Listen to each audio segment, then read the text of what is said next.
how to add your credit card to your SHEIN account. First of all, download the SHEIN app from Play Store, and here I have added an item to my cart. So I've added a sweatshirt on my cart.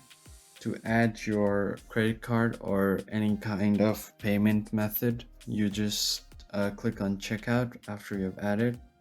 So for example, I want to add this to cart. Just select your size and then click on add to cart, and you can check your card up right here, and then click on this click on your item and click on checkout.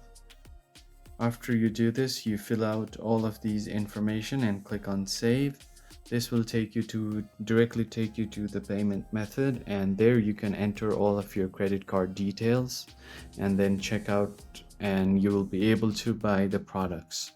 And that's how you can easily add a credit card or any kind of payment card on your SHEIN account, because there is no specific option to add it from the external factors. So you will have to buy any product. So to continue, you just save your details and then you can add your credit card.